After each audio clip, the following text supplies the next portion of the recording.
डाका लगे तो उसकी खबर उस रकम के मालिकों के सामने पैदा करो, उसके सामने रखो और उसको कहो कि तुम अपनी खबरदारी करो। दोस्तों, आज स्वामी रामदेव, मैं तो समझता था कि स्वामी रामदेव वो इंसान है जो हमारा जब मृत्यु के बाद जब भी हम दूसरे किसी देश में जाएंगे वहां हमारे रास्ते का, हमारे राह का रोशन करेगा उसको। मैं उसी उम्मीद में था, मगर मुझे ये उम्मीद नहीं था कि इसी बड़े संत महात्मा ने ये भी जनता का काम उठा लिया है हाथ में कि इन बेईमानों को हम कैद की हवा खाने के बगैर नहीं छोड़ेंगे। दोस्तों, मैं वकील हूं, छोटा सा वकील हूं, पापी हूं, मगर पापियों का भी कभी कभी काम होता है।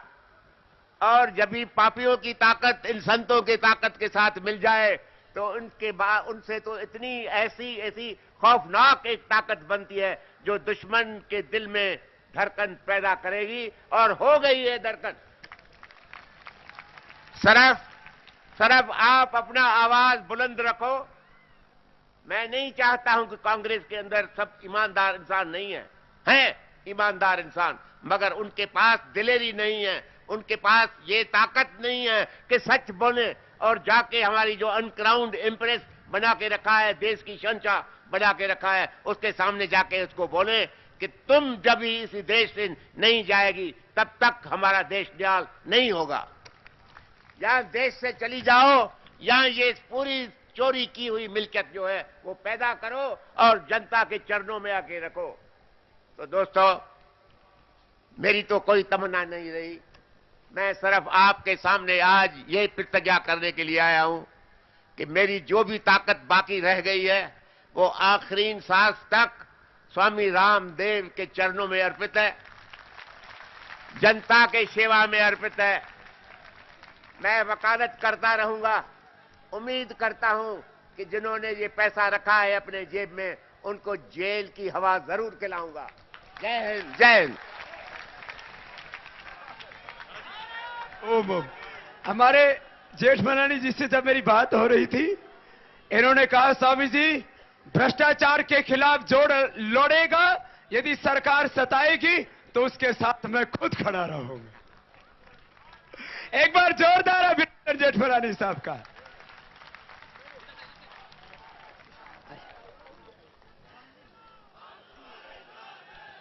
और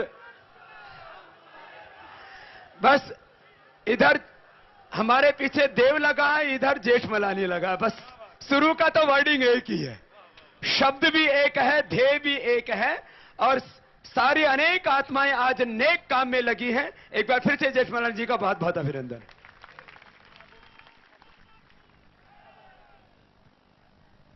अब श्रद्धेय स्वामी जी का आशीर्वाद तो हमेशा हम सबके साथ है, पूरे देश के साथ है, जिन्होंने अपनी शक्ति, ऊर्जा और पूरी तपस्या इस देश के लिए, इस राष्ट्र के लिए अर्पित किया। मैं आमंत्रित कर रहा हूं कि उस आवाज को और हमें इतनी शक्ति दें, आप इतनी बुलंद करें कि हम सब लोग भी आपके साथ इस लक्ष्य तक आपके साथ चल सकें। श्रद्धेय स्वामी जी।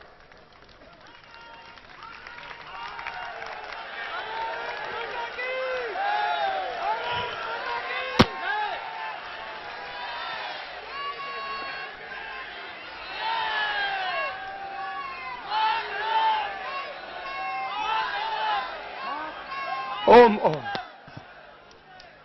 मैं आपकी सबकी भावनाओं को, आपके हृदयों में छुपी ज्वाला को, आपके हृदय में जग रहे संकट को और उस धधकती हुई आग को प्रणाम करता हूं। और आज बस करीब 15-20 दिन पहले यह तय किया कि भ्रष्टाचार के खिलाफ पूरे देश की एक आवाज रामलीला मैदान से उठे, और आज इस ऐतिहासिक, शानदार, यादगार और इस अभूतपूर्व कार्यक्रम के लिए, क्योंकि किसी आध्यात्मिक व्यक्ति ने, जो राष्ट्र को आरोग्य और चरित्र देना चाहता था, ये आज भी हमारा ध्येय है कि हम इस देश को आरोग्य देंगे और भारत को आध्यात्मिक भारत बनाएंगे। हम योग तो सिखाएंगे, लेकिन साथ साथ देश को भी बचाएंगे। हम योग भी सिखाएंगे, भ्रष्टाचार भी मिटाएंगे। हम योग भी सिखाएंगे और काला धन भी हिंदुस्तान में लेकर के आएंगे आखिरी सांस तक। भाई बहनों, आज बहुत देर हो चुकी है। आप सुबह की उगते हुए सूरज की धूप में बैठे थे और अब ढलते हुए सूरज की अब बड़ी बड़ी अट्टालिकाओं की छांव आप पर आ गई है। लेकिन इसके बावजूद आपके भीतर जो दृढ़ता है, आपके भीतर जो अनुशासन है और जो आपके भीतर राष्ट्र के प्रति निष्ठा है, उस आपकी योग निष्ठा को, गुरु निष्ठा को, राष्ट्र निष्ठा को, सत्य निष्ठा को और इस देश को सामाजिक, आध्यात्मिक और आर्थिक न्याय दिलाने के लिए जो आप आई हो, उसको मैं खुद हृदय से प्रणाम करता। या मंच पर बैठे हुए सभी मेरे श्रद्धेय वंदनीय गुरुवर, संत महापुरुष, मैं एक एक का नाम उच्चारण करूं तो बहुत वक्त लग जाएगा। हमारे सभी मजहबों के और सभी संगठनों के अग्रणी भाई बहन आज इस जलसे में, इस आंदोलन में, इस अनुष्ठान में, जो तो देश की सभी शीर्ष आध्यात्मिक शक्तियों को आना था, क्योंकि लेकिन प्रोग्राम बहुत थोड़े दिन पहले निर्धारित हुआ। अब एक बात पहले मैं इस संदर्भ में कहता हुआ, पूज्य श्री रविशंकर जी को भी आना था, आज उन्होंने अपने प्रतिनिधि यहां पर भेजे, हम उनको भी प्रणाम करते हैं और उनके प्रति आस्था रखने वाले हजारों देशभक्त आज यहां पर आए भी हैं। मैं सभी संस्थाओं के प्रति सद्भावना रखता हुआ आज हमने दबाव नहीं दिया कि सब कार्यक्रम सबके चल रहे थे, नहीं तो सारी संत सत्ता यहां पर होती। लेकिन एक बात आपसे यह कह देना चाहता हूं, इस देश की सारी सात्विक शक्तियां, सारी आध्यात्मिक शक्तियां, सभी जाति, पंथ और मजहब, ग्रामवासी, वनवासी, आदिवासी से लेकर के हर भारतवासी इस अभियान में हमारे साथ में है और उनके करोड़ों हाथ हमारे हाथ में। कल आपने शाम को देखा होगा, होजाई जैसे एक छोटे से तहसील में मैं गया और वहां पर मैंने देखा, अरे आप तो यहां पूरे हिंदुस्तान भर से आए हैं, वहां एक तहसील से, होजाई तहसील में 1 लाख से ज्यादा लोग वहां पर आए। ये असम की बात कर रहा हूं मैं। ये आंदोलन केवल दिल्ली के लाल किले मैदान पर नहीं हो रहा है। और याद रखो, दिल्ली में बैठ करके सरकारें चला सकते हैं, लेकिन सरकार बनाने वाले लोग हिंदुस्तान में बैठे हैं, गांव में बैठे हैं। वो गरीब हैं, वो वनवासी हैं, वो आदिवासी हैं।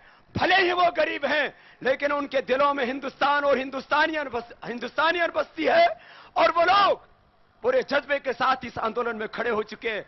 ये एक दिन की रैली नहीं है रामलीला मैदान की, या तो हर दिन करीब 2 लाख लोगों की सभाएं हो रही हैं और ये सभाएं तब तक होती रहेंगी, ये आंदोलन तब तक चलता रहेगा, ये क्रांति अभियान तब तक आगे बढ़ता रहेगा जब तक इस देश में से भ्रष्ट सत्ताओं का, भ्रष्ट व्यवस्थाओं का, भ्रष्टाचार का अंत नहीं हो जाता और देश का लूटा हुआ धन देश को वापस नहीं मिल जाता।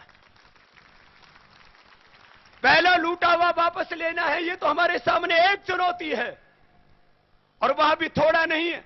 आज सभी कार्यकर्ताओं को यहां से कुछ लिटरेचर भी दिया गया है, छोटे छोटे 2 पेज आपको दिए गए हैं।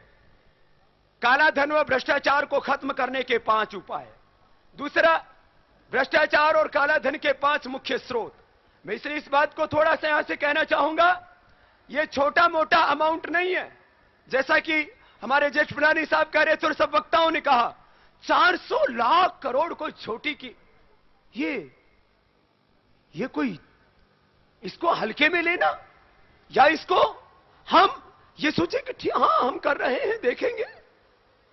400 लाख करोड़ रुपए इतनी कीमत होती है, इतना पैसा होता है कि एक जिले को विकास के लिए 50 से 60 हजार करोड़ रुपए मिल सकता है और हम ये दिलवाएंगे। तो ये हिंदुस्तान कहां से कहां पहुंच जाएगा? अरे आज हमारे पैसे से IMF, world bank, WTO, WHO, UNO चल रहा है। और हिमाकत देखो अमेरिका की कि UNO का स्थायी सदस्य मानने के लिए हमको तैयार नहीं। अरे थोड़े दिन इंतजार करो, UNO यही बना देंगे।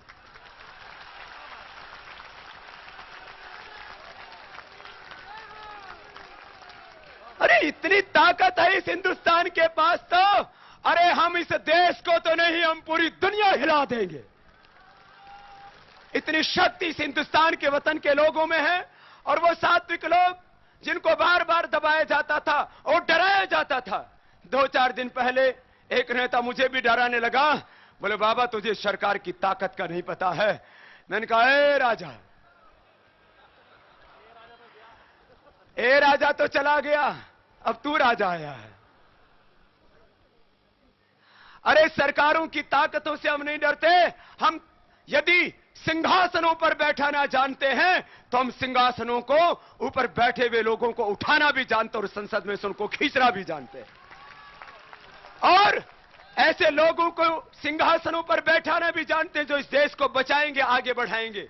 हमको सिंहासन नहीं करना, हम तो आसन ही करने वाले हैं, लेकिन भ्रष्टाचारियों को शीर्षासन भी करवाने वाले हैं। हमको सिंहासन नहीं पाना, हमको सत्ता और संपत्ति नहीं पानी, क्योंकि इस देश के 100 करोड़ से ज्यादा लोगों ने जो हमें प्यार दिया है, शायद वो प्यार है इस दुनिया में किसी व्यक्ति को ही नसीब हुआ है।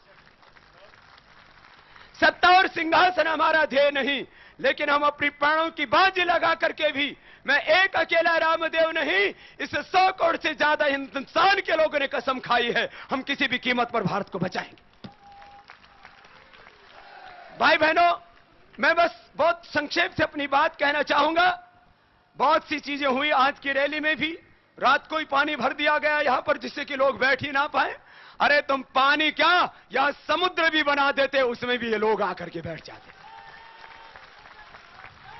अभी भी 100 से ज्यादा बसों को दिल्ली बॉर्डर के ऊपर रोक दिया गया कि रामलीला मैदान में स्थान नहीं है, तुम आगे नहीं जा सकते। हमारे पुलिस वाले तो हुक्म के गुलाम हैं। मैं पुलिस वालों को दोषी नहीं मानता। अरे तुम दिल्ली आने से रोक सकते हो, लेकिन हिंदुस्तान में बैठे हुए लोगों को अब इस क्रांति करने से कोई दुनिया की ताकत नहीं रोक सकती। और ये जो आज भाई बैठे हैं, याद रखना, ये जो भाई बैठे हैं, ये कोई किराए के लाए हुए लोग नहीं हैं, यकीन अपनी जान न्यौछावर करने के लिए आए हुए लोग हैं।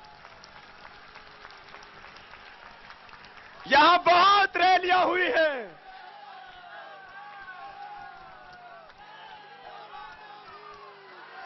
और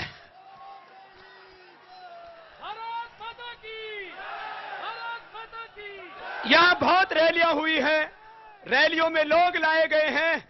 ये तो हमने थोड़ी सी तैयारी, अभी कम समय मिला था। अभी मैं एक बात और कहूंगा, आगे कुछ बातों को कहीं कहते कहते उसको भूल न जाओ। मेरा विचार था कि यहां पर 10-15 लाख लोगों का एक जलसा लगे। मैंने बहुत सोचा कि अभी 23 मार्च को यह काम हो सकता है, क्योंकि लाखों लोगों ने अपने रिजर्वेशन करा लिए पूरे हिंदुस्तान भर से। गांव-गांव से एक एक गांव के 5-5 व्यक्ति आने के लिए तैयार हैं यहां। और अभी भी आज तो तहसीलों से बुलाया, और 5000 से ज्यादा तहसीलों में पदयात्राएं करते हुए महामहिम राष्ट्रपति को ज्ञापन इसलिए सौंपा कि जो कुर्सियों पर बैठे लोग हैं, जो सरकारें चला रहे, वो अपना संवैधानिक दायित्व नहीं निभा रहे हैं, उनके लिए महामहिम उन पर दबाव डाले। और आज तो प्रधानमंत्री जी ने समय नहीं दिया, लेकिन हम भी समय मांगते रहेंगे और उनको समय ही नहीं देना पड़ेगा। यदि समय नहीं देंगे तो शायद उनका भी समय पूरा हो जाएगा। समय वो सलामत रहे, यह हम उनके लिए प्रार्थना दुआएं करते हैं, क्योंकि हम तो सबको स्वास्थ्य देते हैं। वो समय मैं जिस घटनाक्रम में कह रहा हूं उतना ही, क्योंकि बात